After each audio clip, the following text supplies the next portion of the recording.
All right, so Drifters episode 5. Now, episode starts off being really, really vile. Never thought I'd see an anime as vile as Berserk. And it's funny. Berserk had like little jokes, but Drifters, like it constantly, one after the other, gives you jokes. Now, the episode starts off, again, vile. The elves placed, they dug up the old toilets and placed all of the shit inside the well. Now, I was trying to figure out during this episode, why would they put shit in the well, but it didn't come to me. On to the next part. Yoichi was teaching the elves how to shoot. And the elves don't seem to know how to use a sword. And Nobunaga suggested a spear because anyone can use a spear from a certain distance. But for some reason, they started making bows and they were good at it. And they were making bows like one after the other. And it so turns out that they were good archers as well.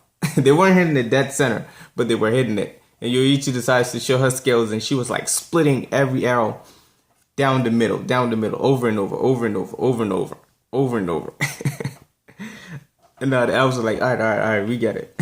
So, we go into the next part where we see Toyohisa cut off all the guys' heads, buried them to pay respects. Nobunaga took the corpses to do some type of saltpeter mound, and Yoichi scavenged the corpse for their armor, their weapons, stuff like that. Now, we go into Nobunaga asking Oma boobs. And that's what I'm going to call it from now. Oma boobs. Boobs. Why do I keep saying boobs? Tongue twisting. So he basically goes into ask her to find some sulfur. Basically, you can find them at the volcano. And she goes into ask, you guys have any money? It's going to cost you. Keep in mind that she came to them for help. So yeah. Now, Nobunaga basically placed the corpse in shit, urine, and soil, and it takes up to 2 years for saltpeter. Now, for some strange reason, he did this. Go on to the next part. These Yoichi, those were prepping the elves to fight, and the elves went on to state to her that the Lord of Orte basically took all of the females. The elves can only reproduce once a year. And Toyohisa noticed that, and Nobunaga noticed that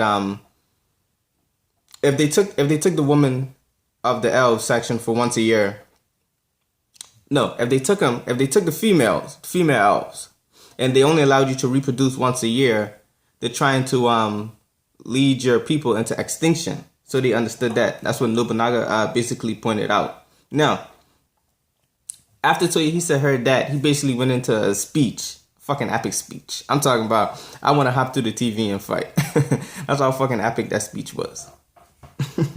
Nobunaga, keep in mind, Nobunaga was paying keen attention to what was going on in this episode. He was like, Toyohisa has the power to impel people to fight.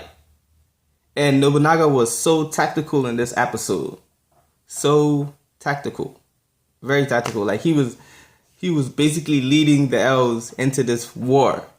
Strategically, tactically, and keep in mind these guys lost 0 elves. They lost 0 elves. Now we go on to the next part, which is the assault on the village. The elves basically, Toyohisa goes in first to distract some of the army. Keep in mind there were 200 of them, I think. And Toyohisa goes in to distract the army. The army chases after the drifter, Toyohisa, and the elves launch an assault on the village with flames. So they're basically burning the village. And Nobunaga was, while they're launching this attack, Nobunaga was saying that launch the attack, burn the village, that suppressed you. You had a bad past here. So show them no reward, show them no sympathy. That's basically what he was saying. And it's funny how Nobunaga's speech in this episode, I think he was using a tactic that he stole from someone that someone used against him in this episode. It wasn't clearly stated, but I think that's what he did. And how Nobunaga is used to leading a army of about 200,000. Sorry. Now, we also learned that the town of Orta is in war now, so the soldiers that they sent were like third grade soldiers, so it would have been easy to kill them all. Now, keep in mind Toyohisa also mentioned that, well, Nobunaga praised Toyohisa for this speech. And Toyohisa, well, Nobunaga also, it's kind of difficult to explain because Toyohisa waited exactly for the right time to launch in and take the commander's head. And Nobunaga gave him credit for this because during all of this, Toyohisa was basically searching for that exact moment to strike, like a cobra. He was searching for that exact moment to strike in the right moment. And once he went in for his strike, he took the head, and basically the army got scattered. Some died, some went into the forest where Yoichi set up a trap, which was filled with more shit. They filled, you can say that they were neck deep in shit. So it was basically this pit with spikes, and it had shit on it. Now, I think I almost missed this part about this review as well. At the beginning of the assault, the elves dipped their arrows in shit, and they launched it at the army. Now, we learned that the elves placed the shit inside of the wall because they didn't want the army to have access to water. I'm guessing that's why they used the shit. Now, maybe this shit gave them a virus or something, or made them sick if they don't die, because Nobunaga stated that don't bring the elves up to this section where he basically had the bodies and shit and urine and that vile shit. It was basically, he was saying he didn't want an epidemic to start, which I'm guessing the town could have got sick, and if the soldiers didn't die from the arrow because the elves didn't aim a vital shot, they would have died from being sick with the arrow covered in shit, which is disgusting, by the way. Now, the elves won that war. Now it's time to infiltrate the castle of Arte. So the elves basically hid inside the armor, and they went into the castle. Now we see the two leaders of the castle basically saying that he was worried that he hadn't seen any of his army return, and he was saying that because they're losing in war, and that they were subjugating all of the demi-humans around their area, that they might have to kill some of the elves, might have to hang some of them just to show them that you can't rebel, you can't fight. And they've been doing this so long that they know that anger is bound to erupt, but they didn't expect it to be this soon. So he said it was basically infiltrate the castle, and they head towards the tower to rescue the female elves. And one of the elves came and confront one of the army soldiers. And the soldier dropped his weapon, and the elves still wanted to kill him, but Toyohisa stopped him, saying that once he laid down his arms, he made a decision to not fight, so there's no need to kill him. Now, as soon as these guys bust the door open to save the female elves, you see that some are being, actually all of them are being raped and abused. And Toyohisa goes on to state that, you know what? I retract everything that I said earlier. Kill these motherfuckers. Kill every single one of them. Slaughter them.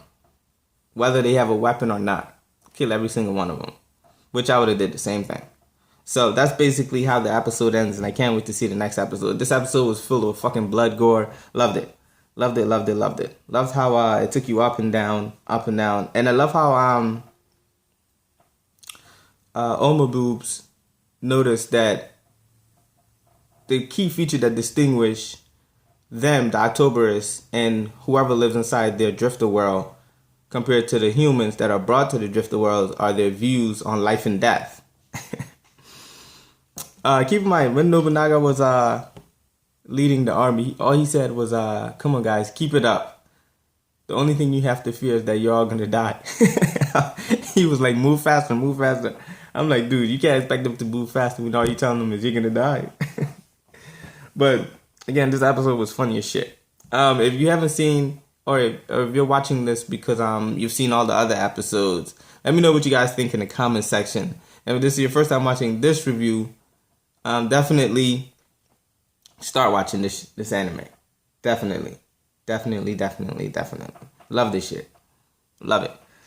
Definitely recommendable as well. One thing missing in this episode, or did they find the sulfur? Because I'm wondering, how did they light the arrows? I'm guessing they got the sulfur for the arrows. That's how they lit the arrows, but I don't know. It wasn't made clear if they got the sulfur or not. So yeah, we didn't see anything from kind of the pilot or the Black Knight or the other drifters heading towards Toyohisa. Those we haven't seen anything from those. And the most important thing about this episode was every time one of the elves killed the army, we saw a flash into a book where the book was basically keeping notes on what was taking place presently. Don't know exactly what it is, and then hasn't been explained yet, but definitely looking forward to find out what that is. But other than that, guys, thanks for watching. Let me know what you guys think down in the comment section, and I hope you enjoyed, and I hope you had a laugh with me. But other than that, thanks for watching.